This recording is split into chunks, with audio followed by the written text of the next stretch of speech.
dalam keadaan dinamika global sekarang, udahlah pas betul lah dia jadi presiden kita itu. Dengan suksesnya tema keberlanjutan, mengalahkan perubahan. Assalamualaikum warahmatullahi wabarakatuh. Teman-teman, balik lagi di channel YouTube gua, Hairun Imam. Di video kali ini kita akan mendengarkan bagaimana penjelasan dan penjabaran dari Prof. Jimli As-Siddiqi, mantan Ketua Mahkamah Konstitusi dan juga ahli hukum tata negara, terkait dengan bagaimana Indonesia ke depan di tangan Prabowo Subianto, khususnya di bidang ekonomi, teman-teman ya. Dan ada banyak hal yang juga diungkapkan oleh Prof. Jimli, utamanya terkait dengan perubahan atau keberlanjutan. Wah, ini yang paling menarik. Dan sebelum kita masuk ke videonya, jangan lupa teman-teman like, subscribe, dan share. Dan tanpa perlu berlama-lama lagi, mari kita mulai videonya berikut ini. Saya pikir ya, di antara tokoh-tokoh yang paling sering ya bicara mengenai pasal 33 itu Prabowo. Dia pidato di mana-mana pasal 33 dan nasionalisme ekonominya. Itu Nasionalisme ekonomi ya. Dari dalam hati ya, dari darah daging itu. Wow. Jadi bukan sekedar kognitif pengetahuan, apalagi gimmick ya, Prof. Enggak, itu sikap batin. Apa itu karena apa? Tumbuh di lingkungan sosdem. Itu bisa juga begitu, tapi dia juga bergaul dengan dunia usaha kan. Puluhan tahun dan dia ngerti. Dia juga tahu bagaimana peta ekonomi global. Iya, karena kan setelah beliau diberhentikan dari TNI, beliau jadi pengusaha kan, teman-teman. Dia juga tahu kekuatan sumber daya alam kita, bahwa sumber daya alam itulah sumber dari atau penyebab kita dijajah, ya kan? Betul. Selama ratusan tahun, nah gitu. Maka, ya kan, kemampuan kita mengelola, ngurus kekayaan sumber daya alam kita sendiri itu sangat menentukan masa depan bangsa. Nah, jadi itu ada di kepala dia. Jadi saya optimis sih. Ya, tapi apakah larinya bahwa di bawah kepemimpinan Prabowo Subianto sebagai presiden, itu konstitusi ekonomi itu akan diwujudkan. Ya, tentu tidak mudah ya, tapi ada ideologi ekonominya di sana dia. Tapi ini teman-teman ya, fun fact-nya banyak tokoh-tokoh dunia yang meramal bahwa ketika Indonesia dipimpin Prabowo, wah banyak perubahan yang baik yang bisa dilakukan oleh Prabowo, teman-teman. Pancasila akan lari ke proteksionistik, Prof, beliau? Ya, tentu kan diskusi pilihan-pilihan kebijakan yang lebih detail, teknis, itu kan nanti harus terbuka, ya kan? Kita tidak bisa lagi menghindar dari keharusan kita bergaul dengan kekuatan-kekuatan global, karena Indonesia ini adalah pemain global sekarang, gitu loh. Cuma jangan goblok gitu loh, jangan jangan membiarkan atau bukan membiarkan, mengundang orang lain untuk menjajah diri kita, kasih karpet merah pula, gitu. Jadi ada hitung-hitungannya, kira-kira begitu. Nah iya, karena sekarang pun kita ingin hilirisasi, teman-teman ya. Indonesia itu digugat oleh Uni Eropa dan negara-negara Barat itu tidak suka dengan hilirisasi Indonesia karena nanti mereka tidak dapat bahan mentah yang murah lagi, ya kan? Dan tidak bisa kita proteksionisme dalam pengertian zaman dulu. Itu kan nggak bisa. Dan ini kayaknya juga tercermin di tulisan Pak Prabowo di Newsweek. Sebetulnya ya? Iya, bahwa Pak Prabowo di situ menyebut soal diversifikasi ekonomi. Diversifikasi ekonomi. Ya. Ketika menyebut sumber daya alam itu konteksnya diversifikasi. Iya. Terus ada memasukkan satu yang sebenarnya aset kita, tapi jarang atau mungkin belum dimaksimalkan, pariwisata. Banyak. Turisme. Wah, paling sedikit sekali temennya, padahal negara-negara lain itu banyak sekali yang penghasilannya itu. Tapi Prof, di atas 50% dari apalagi Saudi itu udahlah minyak sama gasnya itu ditutup aja dari umroh dan haji. Dari umroh haji. Tapi gimana teman-teman ya? Gimana kita mau naikin ekonomi dari pariwisata? Orang tiket pesawat aja mahal antar kabupaten ya kan, antar kota. Seandainya tiket itu bisa turun dikit atau murah dikit, wah itu luar biasa sih. Karena kan wisata-wisata di Indonesia yang luar biasa ini kan di daerah timur banyak sekali teman-teman, dan tiket dari Jakarta, dari Jawa ke daerah timur Indonesia itu wow mahal-mahal. Nah itu kan turisme spiritual. Iya, Nah iya. kita kan bisa juga begitu. Nah, yang sering disebut lagi oleh pidatonya Pak Prabowo itu kekuatan ekonomi air, ekonomi maritim. Ekonomi maritim ya. Nah, ini kan baru sedikit sekali. Iya, Prof, betul. Walhasil pokoknya hebat Iya, iya. Indonesia ini loh. Tapi Prof, saya suka dengan kata-kata yang dipilih oleh Pak Prabowo dalam tulisannya di Newsweek itu ya, Prof. Apa dibilang? Beliau dalam konteks ekonomi, beliau dalam konteks ekonomi dan kebijakan, beliau menyebut pursuing the right policies. Pursuing the right policies. Jadi ada semacam rasa confidence gitu, Prof. Percaya Itu diri. itu yang penting dulu. Kalau Prabowo tuh he knows what he will be doing gitu. Iya. Ini Pak Prabowo suka banget dikutip tulisan-tulisannya di luar negeri ya. 2 tulisan sebelumnya itu terkait dengan Gaza, Barat, terkait dengan standar ganda Eropa dan Barat. Wah, ini Pak Prabowo memang mendunia sih teman-teman. Nah, menurut Prof Dan dia sadar sebagai pemain global itu. iya. Karena sejak muda dia itu, ya yang saya kenal tentara yang rajin baca itu 2 orang. Oke. Satu SBY, yang kedua dia. Oke. Wow. Sejak muda itu bacaannya sudah Newsweek, Iya. New York Times, langganan. New York Langganan malah. Langganan. Iya, Kita masih bengong-bengong tuh. Dia udah bacaannya kayak begitu. Iya kan? Kita Kompas aja belum bisa, baru bacanya tuh apa kota gitu. Dia bacaannya sudah dan langganan. Iya. Maka dia terlibat, ya kan? Dengan isu-isu yang berkembang di dunia global, baik politik, ekonomi, apalagi militer, ya kan? Maka dalam keadaan dinamika global sekarang, udahlah pas betul lah dia jadi presiden kita itu. Ya kan? Jadi saatnya kita betul-betul bisa hadir.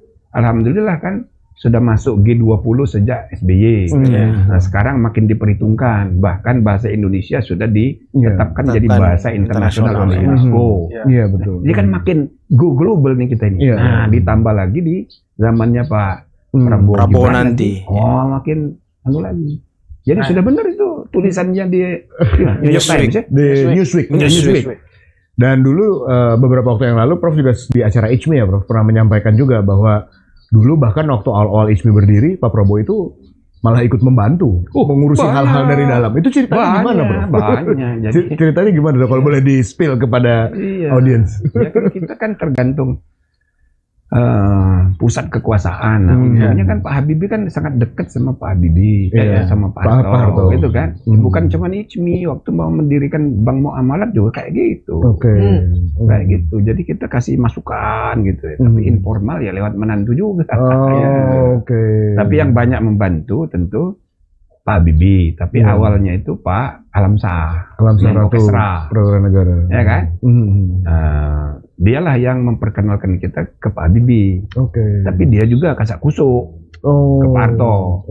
Nah, kita yang muda-muda itu kasih masukan juga lewat Prabowo. Gitu. Jadi Prof diskusi intens dengan Pak Prabowo. Saya dulu bikin yayasan think tank. Kayak Anda punya PSG nih. Kayak pernah denger think tank nih. Kayaknya Pak Prabowo juga pernah sebut think tank juga, guys. Oh iya, Prof. Saya ketua yayasannya. Namanya IPS apa ya? Ganti nama CPDS. Awalnya CPDS, Center for Policy Studies.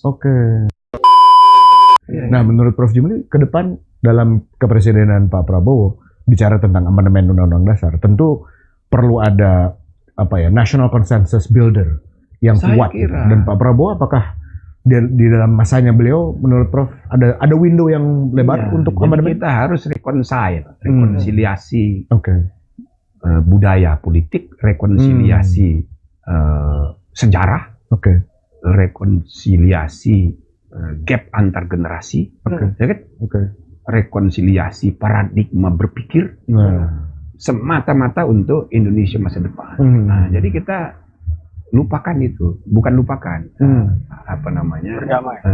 berdamai dengan masa dan lalu. move on gitu ya. Walaupun kita terus ingat berdamai dengan masa lalu. Misalnya hubungan antara orang Masumi ya, PSI dengan orang PNI. Oke. NU PNI. Nah, tercermin di Nasakom. Iya. Nasionalisme, Komunisme. agama, dan komunisme. NU masuk di situ. Mewakili kelompok agama. Ya, PNI, PNI, NU, ya kan, masuk di situ. Murba masuk di situ juga kan. Nah, Murba itu kan sama aja kayak apa namanya PNI. Ya, cuman istilahnya satu pakai istilah Murba, satu pakai istilah Beda di identitas ininya aja ya. apa istilahnya kalau bukan rakyat jelas Marhenisme. ya kan. Satu Bung Karno, satu Tan Malaka. Satunya Tan Malaka, satunya Bung Karno. Tapi itu yang Tan Malaka ini lebih ekstrim. Sama-sama pernah memproklamasikan Indonesia sebenarnya. Yang memikirkan pertama kali Republik Indonesia Tan Malaka, bukan Bung Karno. Dia udah dari awal tuh Republik. Dia anti sama kerajaan tuh. Iya kan? Merdeka 100%. Iya. Nah, jadi itu kita harus rekonsiliasi. Jangan lagi lah. Udah itu sudah. Jadi jangan musuhan antara NU sama non NU, jangan lagi. Apakah termasuk rekonsiliasi antar presiden ini, Prof? Nah, itu yang pertama. Yang kedua, ya antar orde. Antar orde lama, antar orde luar biasa. Tebal nih. Orde reformasi. Tiga-tiganya ada di Prabowo. Ini tebal nih, kalau orde lama versus orde baru itu tebal nih gapnya nih. Oh iya. Dia kan bagian dari orde lama juga bapaknya. Jendela 3. Tapi dia kan mantu orde baru. Iya kan? Tapi dia itu sangat menentukan sejarah waktu reformasi. Dia kan dekat sama Pak Habibie. Iya, betul. Dekat banget. Pengagum Habibie banget. Cuma di akhir ada slip. Miskomunikasi. Nah, jadi itu dengan orde reformasi dia dekat sekali. Nah, pasca reformasi sekarang, lah kan dia pemain. Pemain ya kan. Saya rasa rekonsiliasi historis itu akan selesai dengan kepemimpinan dia ini. Jadi lintas orde, bahkan di dalam reformasi sendiri ini antar presiden perlu rekonsiliasi juga kayaknya, Prof. Makanya perlu ada ide bikin presiden club gitu. Jangan-jangan dari Prof Jimli ini. Tapi itu ide yang baik. Ya kan? Tidak usah dipahami formal. Tapi bahwa antar presiden tuh kayak di banyak negara itu kan baik-baik aja hubungannya. Kayak di Amerika kan sering kumpul. Wah, ini kalau Ibu Mega sih agak sulit teman-teman ya. Sudah ada gap dengan SBY, ada gap dengan Pak Jokowi. Aduh, susah banget kalau Bu Mega. Ngobrol macam-macam gitu kan. Kecuali Donald Trump nggak mau kumpul sama yang lain. ya kira-kira Megawati pun kayaknya sulit lah diajak ketemu sama Pak SBY ya? Enggak, sama Jokowi. Kalau dengan SBY mungkin masih bisa. Nggak sulit kan, alasannya kan nggak terlalu serius. Tapi kalau ini kan terlalu serius. Sampai darah dalamnya ini. Tapi Megawati kan nggak ada masalah dengan Prabowo. Dengan Prabowo ya. Jadi dia tuh ada masalah dengan Jokowi. Jadi sangat ada kemungkinan nih Bu Mega ketemu Pak Prabowo gitu. Saya rasa ini bisa nengai.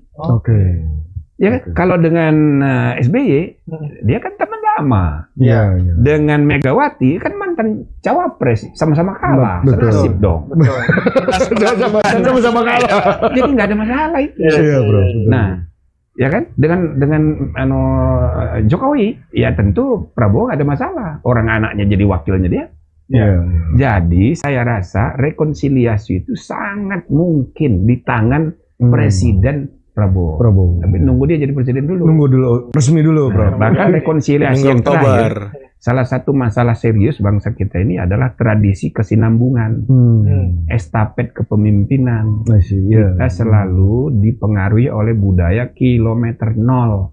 Para pemimpin tuh selalu berpikirnya mulai dari nol. Yang lalu itu jelek semua. Dibuat kebijakan baru. Menteri begitu, gubernur begitu, bupati, wali kota begitu, sama. Presiden juga begitu. Presiden yang lalu jelek semua. Baru dia aja yang baik gitu. Nah, sekarang dengan suksesnya tema keberlanjutan, mengalahkan perubahan, ya kan? Padahal antara continuity and change, continuity and change itu sunnatullah. Wow. Keniscayaan nggak bisa dipisah. Iya. Tapi ya udahlah, sudah terbawa politik kemarin. Tapi yang menang keberlanjutan, hanya harus disyukuri. Harus disyukuri. Jadi dengan kepemimpinan Prabowo ini ada kesinambungan, nggak terputus, tidak reinventing the wheel terus menerus, mulai dari nol, reinventing the wheel. Nah, ini menarik teman-teman ya. Ya, kita bahas dulu yang terakhir kata Prof. Jimli. Beliau mengatakan ya keberlanjutan ini penting. Ya memang penting dan sebuah keniscayaan teman-teman. Sama seperti yang saya selalu bilang, kalau pergantian pemimpin ini tidak ada tidak ada transisi yang baik, wah ini bisa kacau. Program-program pemimpin sebelumnya itu bisa diganti, bisa di stop dan diganti dengan program-program yang baru. Walaupun program yang lama ini misal bangunan, misal sebuah proyek itu belum selesai, nanti ditinggal dan jadi proyek gagal gitu. Dan ini tentunya buang-buang anggaran teman-teman.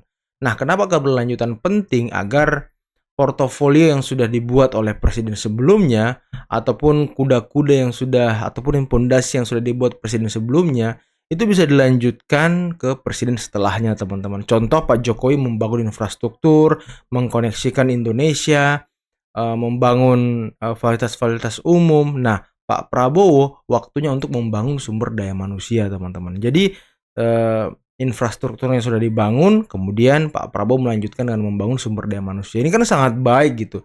Dan program-program unggulan, program-program yang prioritas dari Pak Jokowi itu bisa diteruskan seperti hilirisasi dan segala macamnya.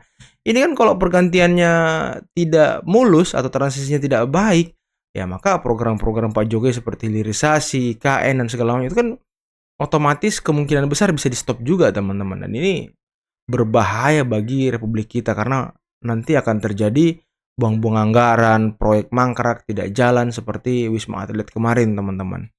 Nah selain itu tadi ada yang menarik teman-teman, soal apa tadi ya, saya lupa juga tadi. Tapi ya itulah teman-teman ya, banyak yang mengharap, banyak yang mengatakan bahwa Indonesia di bawah kepemimpinan Pak Prabowo itu akan membawa perubahan yang sangat besar. Tentu perubahan sangat besar ini dari sisi positif teman-teman, bukan dari sisi negatif. Dan itu yang kita harapkan bersama. Kita harapkan Pak Prabowo bisa mengurangi bahkan menghilangkan kemiskinan, tidak ada lagi masyarakat yang kesusahan dan lapar. Itu yang kita harapkan teman-teman, sehingga negara kita bisa sejahtera, bisa makmur. Ya tidak ada lagi gap yang jauh antar setiap warga negara teman-teman.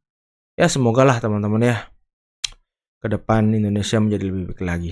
Oke, mungkin cukup sekian dulu video kali ini. Jangan lupa teman-teman like, subscribe, dan share videonya. Dan akhir kata, billahi taufiq wal hidayah. Wassalamualaikum warahmatullahi wabarakatuh. Bye-bye.